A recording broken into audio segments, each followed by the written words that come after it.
Okay, we'll call the meeting to order. On the agenda first, we'll take a look at House Bill 692. The chair calls Representative Black to come to the podium and explain his bill. Good evening, and it's good to be with you all, and I appreciate Chairman calling this bill. This, in the classic words, is a little bill, doesn't do a whole lot. Has to do with banishing. As you all are aware, that sometimes a judge will banish a person to a particular area. The state constitution prohibits a person from being banished from the entire state of Georgia. However, the judges have taken the position that as long as they leave one county, that they haven't banished them from the entire state of Georgia. Banishing is a very effective tool, what the judges used quite often to get a person away from someone that he needs to be away from. And I have talked with a number of judges and realized that this is a very effective tool that we need to protect. The problem that I've run into is that there has been a history of some judges in certain areas that will banish someone to an area they know that that person is not going to go to. I represent Echols County, and for some time, some of the judges, particularly in DeKalb County, have banished folks to Echols County. Some of the judges in South Georgia have banished folks to Dade County, right up on the north part of the state, right on the line. Now, a person that lives in DeKalb County is not going to come to Echols County. So they end up moving out of the state. The person in South Georgia is not going to go live up in them mountains in North Georgia. They'll go to Florida or go over into Alabama or someplace. And to my knowledge, no one that has been banished to Dade County or no one that has been banished to Echols County has actually moved there. The problem arises when the newspaper, the news meter, pick up the fact that these judges have been banishing all of these convicted criminals to this particular area. And it becomes a real problem with the people that live in these small counties. They get quite upset about it. Some judges sending all their criminals down there. The bill that I've drawn up says that when the judges banish someone, they must leave at least one entire judicial circuit. And I chose that in talking with some of the judges that I talked to because the judicial circuits, particularly in the rural areas, don't have, the people that live there don't have the name associated with it. They can still banish people to the Alapahaw circuit down there that includes Echols County. And the rest of the county is in that circuit, about like Echols County. People from these other areas are not going to move down into the Alapahaw circuit.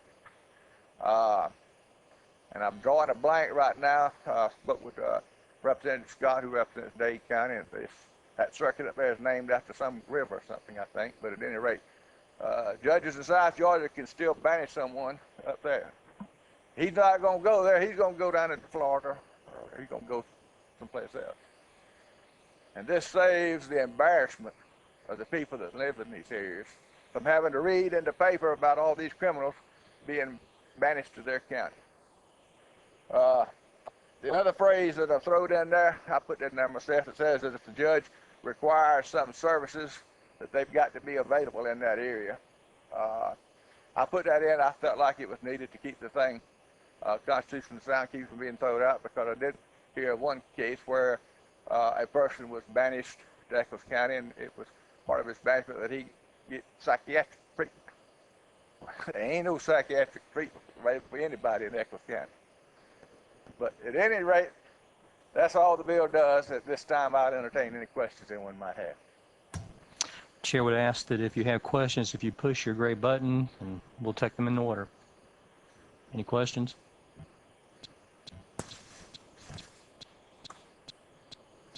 I think it's Representative Williams.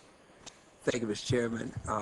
Representative Black, I certainly understand what you're saying, being from a relatively small area. I didn't know Eccles County was so popular. I'm wondering if we got up a little money and got you a psychiatric person down there, would you be more amenable? You got to send him some business down there to support him. So we don't have many people in Eccles County that need any psychiatric care. Any other questions?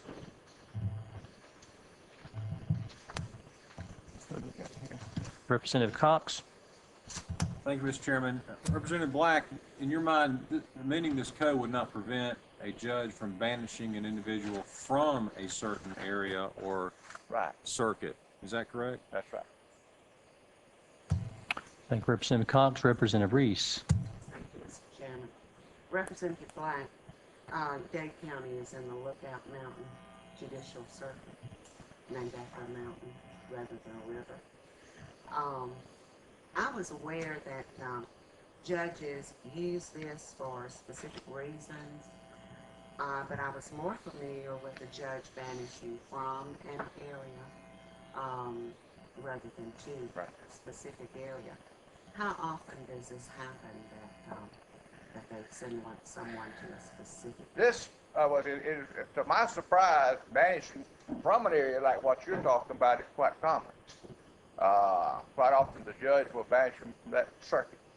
I had one former judge tell me that he always banished him from the circuit because he didn't want to have to deal with him more, and he also banished him from his home county. He didn't live in his county that he lived in, but in his circuit, so he didn't want him to neighbors, so he banished him from his county plus the circuit that he worked in. That is a very common. What I'm talking about, where they are banished from the entire state of Georgia except for one particular county. It's not an everyday occurrence, but it has been a problem to you. And yes, it has been enough that it has attracted some media attention, and there has been a situation that's twice been stories written up in the AJC about some of the judges in DeKalb County banishing folks to Eccles County, and that did cause consternation with the people down there. Thank you, Representative Reese. Representative Green? Mr. Chairman, thank you. Since I am a co-sponsor of this bill, I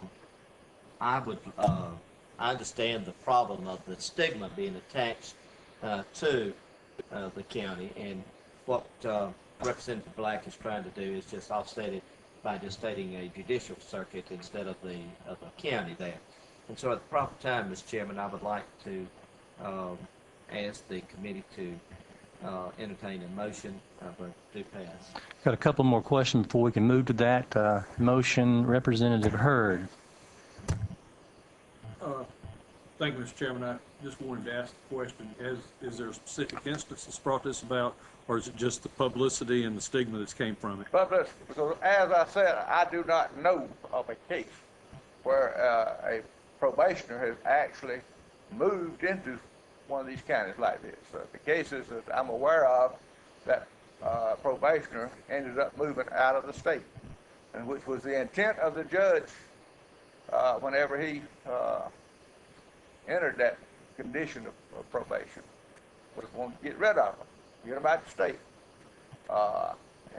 This would still allow judges to take this extreme, which, I mean, banishing of a person from the state of Georgia is a pretty extreme sentence to that we won't get rid of you, we want you slapped out the state of Georgia. This will allow them to continue to do that.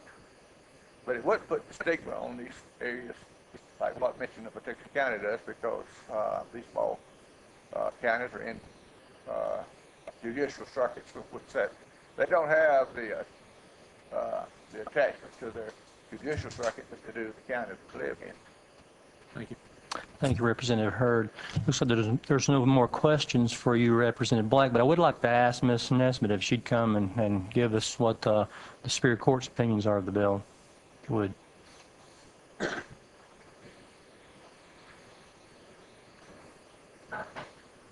Thank you, Mr. Chairman.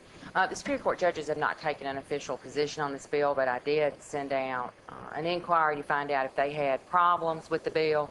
And because of the language, the banish to a particular county, they didn't really see a problem with it because they still have that alternative of banishment from the camp. So none of them really had any strong feeling about that either way. Thank you, Ms. Nesbitt. Any questions? Representative Green for motion. Thank you, Mr. Chairman. Mr. Chairman and members of the committee, I would move that House Bill 692 be voted on and given an approval. Do I hear a second? Second. All in favor by raising your hand, Jay. Any opposed? Same sign. Motion carries. House Bill at 692 do pass, reported favorably. All right, thank you. We'll move on now to the department. I've asked Assistant Commissioner Brian Owens to come and give the committee an update on the infamous term realignment. I know a number of the members of the committee has either heard rumors or someone in their districts have called them with concerns, and I thought it would be fitting for Assistant Commissioner to come and update us. And I'm sure you've got plenty of questions for him. And this time I'll turn the microphone over to Assistant Commissioner Brian Owens. Thank you, Mr. Chairman and members of the committee. And I am glad to be here today to talk about realignment in the field. But before I talk about realignment in the field, I'd like to take the opportunity to also tell you about realignment in Atlanta, in our headquarters, because I think that tells part of the story too. As we all learned 2 days ago, the Department of Corrections will be moving about 50 miles south, and the Vice Chairman will be my new personal legislator when I moved my family there to Tift College in Forsyth, and we're excited about that. But if you read the press release and some of the news media accounts, it states there that the way that we'll finance this move is through reduced personal services. And I want to make sure that my committee understands what we're talking about there. We have in the central office in Atlanta, we have operations in the Twin Towers, but we also have operations, IT operations on Park Place about 2 blocks away, and significant operations at the GEMA complex with our engineering construction services. So we're actually at 3 different locations in metropolitan Atlanta. Now, over the years, the General Assembly at those 3 locations has authorized us to have 468 positions over the years. Now, starting in March of this year, we put a hard hiring freeze on any positions being hired in metropolitan Atlanta for any position. In fact, the commissioner ordered that any positions that are filled have to be filled through me. So I personally take a look at every position, and if it's not an absolutely critical position in 2006 and 2005, we're just not going to fill that position. So in March of this past year, we were standing at a vacancy rate on those 468 positions of about 10%. Today we're at 18%. We've got 82 positions that are not filled in metropolitan Atlanta, and that is by design. And over the years, as your prison system has grown, your central office has grown too. Now, we've not been very good stewards, I will admit, of employing good business practices in the Department of Corrections. I think we're getting better in applying those business practices. We've not taken advantage of IT opportunities in our processes. So over the past year and a half, and I believe I spoke about this, Mr. Chairman, last year, we've taken the opportunity to analyze some of our processes, the way we receive court documents, the way we process them, the way we move inmates and the paper processes, our paper-intensive hiring processes that requires about 85 individual pieces of paper in order to hire a correctional officer. And by the time you go through that process, the correctional officer's found another job elsewhere.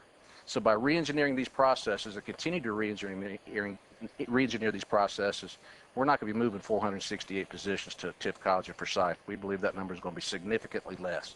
So I want to make sure the committee understands that we're downsizing central office first and foremost. Now, having made that clear, let me talk to you about what we're doing in the field. You recall back in 2004, 2003, we as a state experienced pretty difficult budget times. We brought in a new commissioner, Major General from the military, who started molding us into a military organizational chain of command structure. Y'all may recall that in 2004, we eliminated regional manager positions. That had grown to 47 positions in the regional manager positions. Excuse me. That enabled us to offer the governor and the General Assembly a $2.3 million budget cut in our base budget. The governor did take that cut. You all recommended it, so we were able to eliminate $2.3 million. Now, those people didn't necessarily go away. They were moved into other positions. Many of them retired, but the bottom line is our base budget was reduced by $2.3 million. So that was the first step in the field. Now, the second step, I'm going to ask you to take a look at our charts, and hopefully we've got a map, Michael, up there first, so that you can take a look at the footprint of your Department of Corrections across the state. You can see that there are very few counties, perhaps Eccles County excluded. The Department of Corrections does not have a presence of some type in the state of Georgia. In fact, we have 120 correctional facilities when you count them all, privates, counties, states, transition, diversion, detention centers across the state of Georgia. We have another 120 probation officers across the state of Georgia, so our field footprint is huge. Over the past year, we've taken the opportunities to go to some of our sister states in the South and take a look at a lot of their business practices. We've taken a look at their IT operations, how their food and farm operations work, their commissaries work, and we've invited them here to learn how most efficiently can we achieve our mission. One of the lessons that we've learned from Louisiana, Alabama, Florida, and the federal system is that if you have facilities that are co-located very near to each other, the federal system will have the large institution or the host institution serve the support functions for the smaller satellite operations. Let me give you a perfect example. Michael, if I could ask you please to put the next slide up there, or last slide, and talk to you about this. Perhaps the best example of this is right here in metropolitan Atlanta, Mr. Chairman. We have Metro State Prison just across the DeKalb County line. If you take a look at this, you'll see that you have a large female prison, and literally down the hill about 100 yards you have 2 transition centers. And across the street we have a DJJ facility, and to the right of that institution is where we currently have our fleet located. But the way we're currently organized at Metro State Prison, within yards of each other, we have a warden, we have 2 superintendents, we have 2 deputy superintendents, we have 3 or 4 business managers, we have 5 or 6 personnel officers, we have multiple food service personnel, multiple maintenance people. So instead of the large institution providing support to the smaller institutions, we have separate support functions throughout. Our plan, borrowing again off the federal system, is to allow the warden to run the entire operation. Those 2 superintendents will report to the warden. One of the problems that we see when we have facilities closely co-located to each other is that a correctional officer, particularly in metropolitan Georgia, the Savannahs, the Augustas, the Atlantas, and the Macons of the world, we have a difficult time recruiting and retaining correctional officers. So you can probably imagine where I'm going with this. The warden at the big institution, the close security prison, hires a correctional officer. They come on board and they drive right past these 2 little transition centers every day. They're working at a close security prison with inmates serving life sentences, and in this case under death sentence, while their friends down the hill are working with inmates who are transitioning out. So you can imagine after about 6 months where that correctional officer wants to transfer to. As soon as there's an opening in a transition center, he or she goes right down the hill. By realigning these missions, by placing these 2 facilities under the supervision of the warden, in this case, he then has the opportunity to manage the staff. If he's short up on the hill at the big institution, he can pull staff out of the smaller facilities and bring them up there. If he needs support on an outside hospital mission, he can manage that function. At the end of the day, through attrition, and Mr. Chairman, this is a key word, nobody's going to lose their job. We have too hard of a time recruiting and retaining our people, but through attrition, through promotions, through ordinary resignations and terminations, with 15,000 employees, every month the Department of Corrections has between 25 and 30 people retire. We have another 100 to 150 resign, again with 15,000, or be terminated for other reasons. So we can manage this through attrition. Statewide, our vacancy rate is 11.3%. We need to hire more people. So I want to stress to you and the other members of the committee who represent the rest of the state that nobody's going to lose their job through any of this realignment process. So I hope we can stop that right now. But I think you could see that by putting the 2 smaller facilities, again through attrition, under the large facility makes good business sense. Having said that, let me tell you where we're going to go in the future. We're only going to go this year to the larger metropolitan areas where facilities exist like this, where they're very closely aligned with each other geographically, and where we have the hardest time recruiting. Quite frankly, when I look around this panel, around this committee, I see people representing some of the rural parts of Georgia, and we don't have the turnover in rural Georgia like we have in metropolitan Atlanta or Savannah. It makes no sense to do this. So we want to take the easy ones first, and eventually we'll get to the more rural areas when we get there. But again, with 120 facilities, I can assure you in rural Georgia, nothing is going to be happening this year. But where we see the Savannahs and the Columbuses and the Augustas and the Macons, this is the approach that we're going to be taking. We believe it's just the best use of taxpayer money. And sir, I'll be glad to take questions. Okay, I appreciate that, Mr. Commissioner. Let me make sure that everyone heard what you said. You said the word attrition. You also said no one's going to lose their jobs. I've gotten emails and gotten calls that there's some number out there that there may be 450 people will lose jobs because of this. Can you clarify that? Absolutely, it will not happen. Okay. I don't know how much more clear to say it than it's not going to happen. Yeah, and before I open this up, the questions for the committee, what do you? I can see from your diagram, it makes a lot of sense when you've gotten within, I mean, you actually can see those centers from one center to the other. It makes sense, I guess, to develop your chain of command, as you've mentioned. What do you think you might gain when you get into more rural Georgia where one system may be 35, 40 miles apart? I don't think if it's 35 or 40 miles apart, we're going to gain anything. I think Okay. you've got to have that. There may be small advantages. Perhaps if it's a small facility, we might be able to pull a maintenance person out of there, put them at the big prison, and then just send them down as needed. But certainly, we won't be able to realize the kind of efficiencies we can realize in Metropolitan with our co-ed, like what you see today. Certainly. Appreciate your comments. Got some questions. I'll Yes, sir. first yield to Representative Gerald Green. Thank you, Mr. Chairman. It's good to hear you say that the rural areas will be spared, and I want to make sure that I'm saying that correctly at You this are. point, because we were receiving, and I see Senator Hooks is here, down in Carroll County, we had received a large number, and we were concerned about where the savings were going to be there, and we just felt like, you know, that was going to be impossible with 30 and 40 miles separation there. That's correct. And let me reiterate that point and just make it clear. We do not have a very difficult time recruiting and retaining in rural Georgia. We have a difficult time in the metropolitan areas. If you're in a rural location and you may be 30 or 40 miles apart, we simply, it doesn't make good business sense to apply a host satellite operation. Maybe there's some small efficiencies you can gain, but nothing like what we're talking about today. So thank you for allowing me to clarify that. And Mr. Chairman, one more. Yes. The individuals were concerned, you know, you said that about jobs and that they would be guaranteed those jobs there, but they were not trained for those jobs. They were not trained for correction officers, and so they were concerned about going. And some of these individuals have been at these positions for quite some time, and they were trained, and they are very efficient at there. Absolutely. And they love the working for the Department of Corrections. So I'm glad to hear you say that at this particular time that the rural areas will be spared Yes, sir. for at least a year or Longer. even more. Longer, definitely. And again, I can't reiterate enough that with 15,000 employees, I think your Department of Corrections have among the best employees of all state employees in the Department of Corrections, and I can't brag on them enough. I mean, to ask a man or a woman to go into sir, in your district, into a Georgia State prison or a Smith State prison where 2/3 of the inmates are serving life or life without parole, that is a difficult job. It takes a special breed of person to do that. So I can't brag upon these people enough. And I just thank you all for allowing me the opportunity to clarify. Sure. Thank you, Representative Green. Representative Hurd. Thank you, Mr. Chairman. A couple questions. You might have already given these numbers out and I just missed them. But do you have a turnover rate in the large prisons? What is the number on that? That's a great question, and and let me answer it this way. Statewide, in just the state prisons, not counting the other facilities, it runs up 16 to 18% per year for correctional officers. Now, we have some pockets where traditionally, over the years, we've had difficult recruiting and retaining, and I'll tell you where those are. At Arendelle State Prison in Habersham County, it's habitually been a problem institution to recruit for because traditionally it's been a closer max security male prison.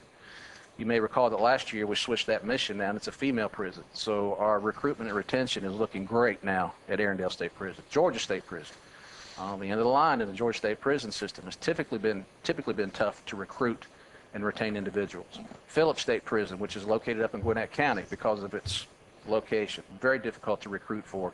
Those are the three biggest, would be Arendelle, up in Habersham, Gwinnett, and then in Tatnall County. And the second part of that question, on small prisons, what's the turnover rate? You'd have to go prison by prison on those small ones. The location is so important. Again, I'd have to probably use that 16 to 20% rate. Well, and where I'm going at this line of questioning is on the, in the instance on the chart you have there, where you have a large prison immediately adjacent to a smaller prison, and you have instances where people are transferring to the smaller Yes, sir. prison.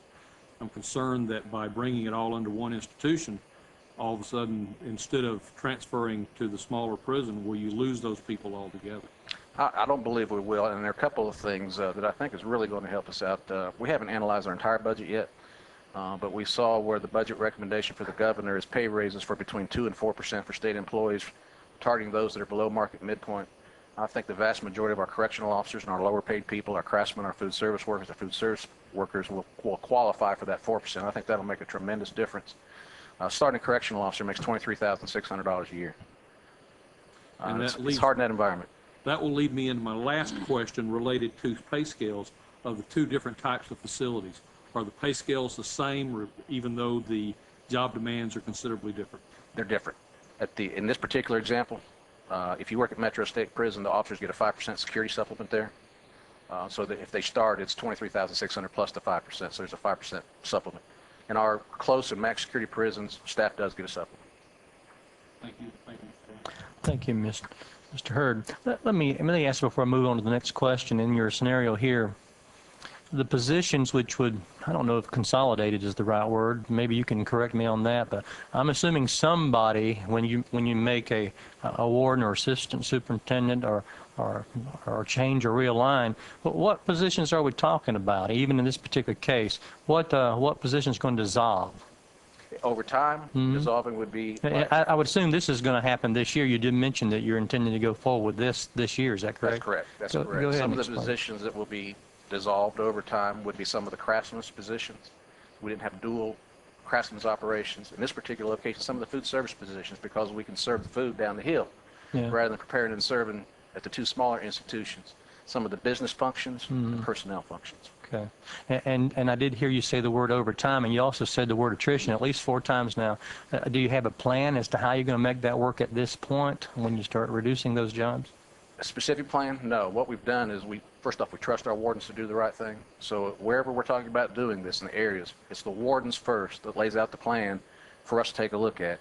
And then we take a more global perspective. If somebody's position is going to be eliminated, perhaps, we may have an accounting position in an accounting example, accounting position in a local probation office that needs to be filled. So we're not going to do this overnight. It's going to be a deliberate process, and we'll move slowly through it. Thank you. I think our next Representative Reese, you have a question. Yes, thank you, Mr. Chairman. I have 2. First, when do you plan to implement this, where you have the warden supervising an entire complex? We're actually working right now. The warden is meeting with the superintendents. It just so happens that at one of these centers, we promoted a superintendent out of there. So since we promoted a superintendent out, it gives us an opportunity to begin working on that. So we're actually working today at Metro State Prison. I'm familiar with Metro and the surrounding facilities there. You said this would be used in other areas that are really metropolitan areas. What are you thinking of, Savannah? Savannah's a possibility. Again, let me reiterate, no final decision has been made, but Savannah's a possibility. We have a coastal state prison there, plus two transition centers. But again, we'll look at the geographic proximity and make sure it makes sense. If it doesn't make sense geographically, then we wouldn't do it. We would look Macon. We have Central State Prison in Macon, and we have a transition center there. We would take a look at that. In Columbus, we have Rutledge State Prison, exactly the same layout. Down the hill from the big prison is a transition center. We're currently looking at that as we speak, and the warden there has the authority to do that. And off the top of my head, those are the only ones we're actively working on.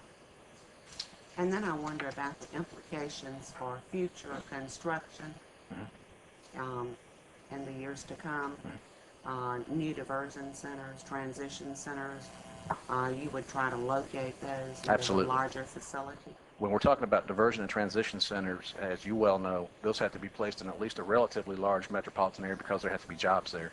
So if we have a facility in a relatively large metropolitan center, as we add transition or diversion centers, we would certainly try to locate them near where we already have land, or perhaps on the grounds of the land that we have. I know that we have about 8 or 10 acres right next to Augusta State Medical Prison, for example.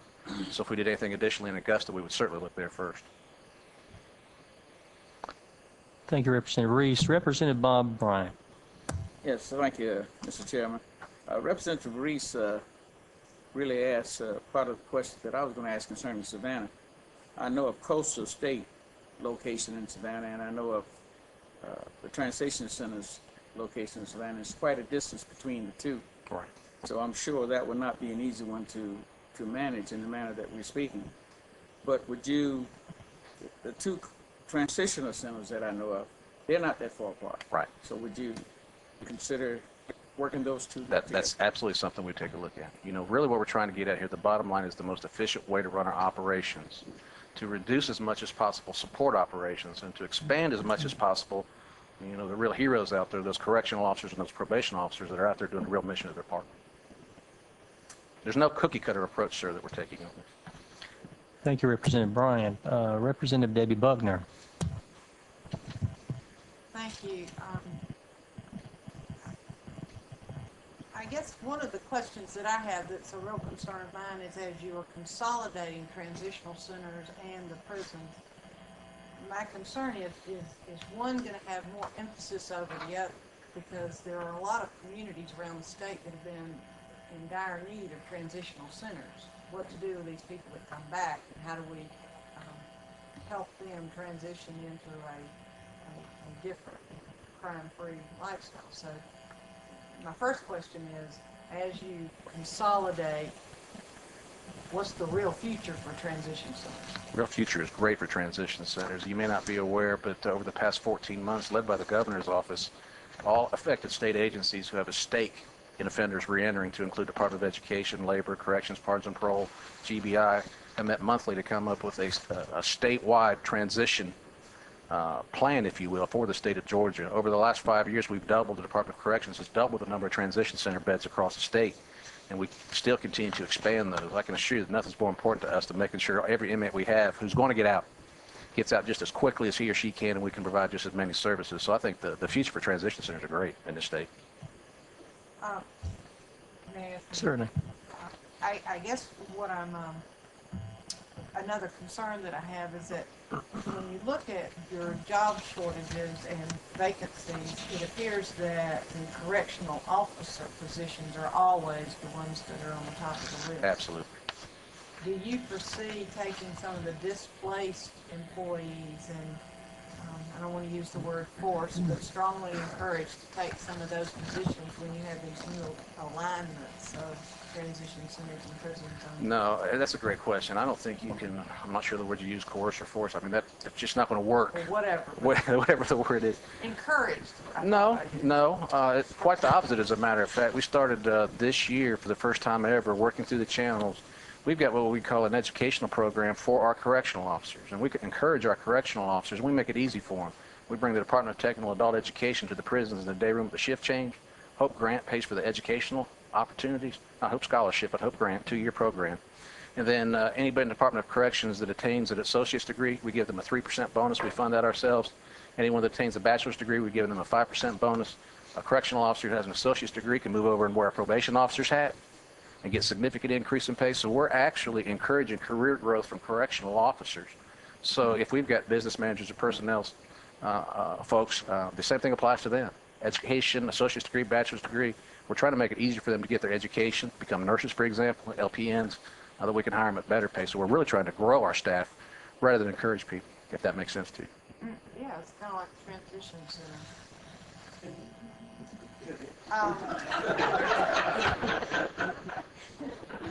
I've got one more question, and this is a little off, but I have had some people contact me that are very much concerned about 2 issues. One is the rural, which has already been mentioned, and these rural communities were promised those jobs, and so for them to have the inmates move to other places and or to force those staff to move somewhere else if they were ever closed would really be a disservice to those communities. So I hope that the rural facilities will stay in place. It's not a question, that's just a plea. But my question is, I have heard that there are some efforts to privatize certain services within the prisons, and I know we had discussion about canteens last year, and I'm hearing now discussions about some of the medical services, mental health services being privatized. And that involves a whole other set of employees that are afraid of being displaced. Can you tell us anything about plans for the department? Sure. For those? Let me start with medical. We actually really already privatized our medical and mental health services. We have a contract with Georgia Correctional Health Care, which is a subunit of the Medical College of Georgia, and they provide all of our medical care for the inmates and detainees. There's a private company we've had a contract with for years, MHM, provides mental health services. Now, just as we're doing throughout the entire organization, we're examining our processes. Are we doing the right processes? We believe we're delivering a constitutional level of health care, and we'll continue to do that. But do we have the good processes in order to, again, be more efficient in our operations? And let me give you a specific example. Across the state of Georgia, again, I'll refer you to that footprint, previous footprint. Across the state of Georgia, we have 80 state-operated facilities, and we have mental health programs in 31 of them, even the small facilities.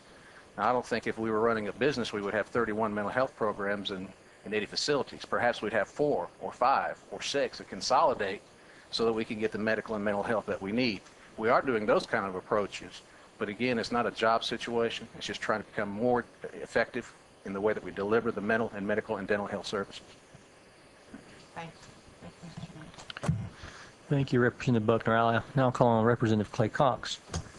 Thank you, Mr. Chairman. Really just a statement, if I may. I heard Mr. Owens, heard you say words and phrases such as streamlining, consolidation, good business sense, maximize efficiency. I got to tell you, this is one of the most refreshing committee meetings I've been in, and one of the kind of buzz phrases that perhaps some of us have used in getting elected to these offices, I know I have, is we got to run government more like a business.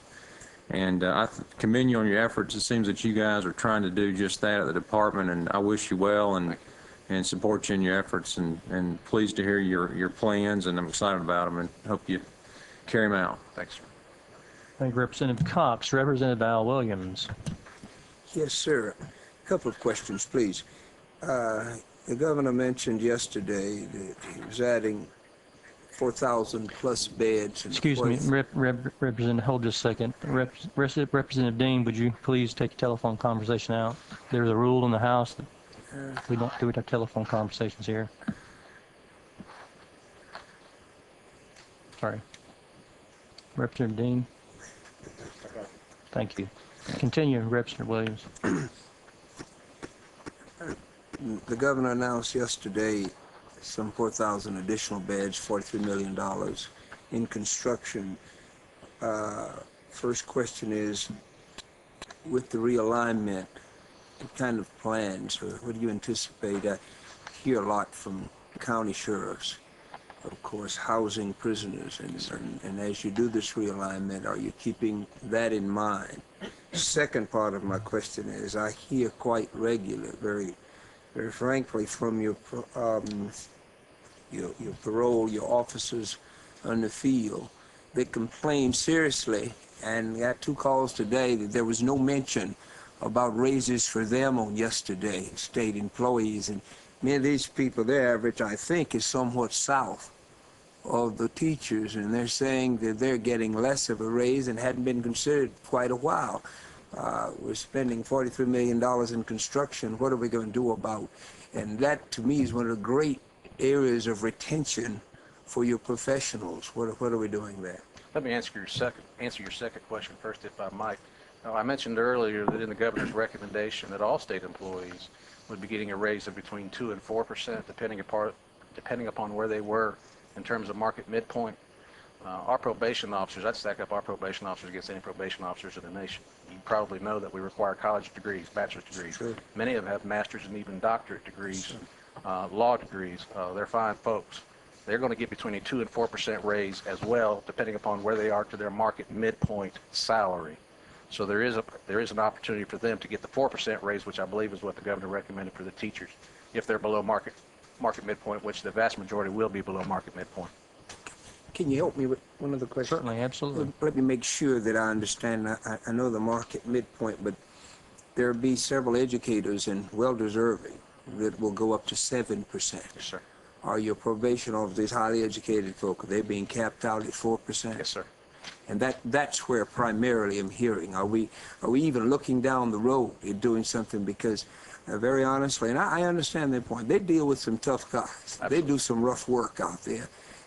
And they feel like they haven't been heard when it comes time for pay increases. And I know they appreciate the 4%, but I've already gotten some calls and comparing it to the 7%. Sure. And I'm just wondering. All I can say is I concur with you. Okay. And as to your first question, you talked about the 4,500 or so beds and what effect will mission realignment have. Again, what I want to emphasize is these are just combining duplicate support functions. We need more men and women in blue in that uniform with those inmates. We need more men and women in the polo shirts and khakis out there protecting us from those probationers, those 135 probationers who live next door to us. So it will have no impact on the additional bed space. But as we become more efficient in our support operations, we hope that we can take and push any kind of savings that we may generate to those people that, again, are actually doing the real hard work out there, the people that wear the badges. Thank you, Representative Williams. I see no more questions on this issue, so unless you have some closing remarks on realignment, we'll move forward to another question I'd like to ask. No, sir. Where are we at on PI? This committee, as you recall, passed out a committee, and it passed the House and the Senate. The governor signed a bill last year for the Prison Industry Enhancement Program, which allows us to bring private industry into our state prison system and allow inmates to work. Last year, when you passed the bill out, the Attorney General's office was interested in taking a look at that bill, so they took a look at it first and told us what we could and could not do. As a matter of fact, just this month, the Board of Corrections passed out the new board rules for the PI program, and just this month, we have sent it up to the Department of Justice for their approval. We anticipate that we'll have it back within the next 90 to 120 days. I noticed on the rule, I think that you adopted in your with your board, it was somewhat vague. When do you intend to put the rest of the information as far as how you determine what percentages of income go to where? When we get that back from the Department of Justice. But again, I believe we put some language in there, Mr. Chairman, that gives you all oversight of that too. That's correct. So we would certainly be willing to entertain while y'all are in session, having discussions about that and what your guidance is in that matter. Thank you. Any other questions, committee? Not, committee adjourned. Thank you.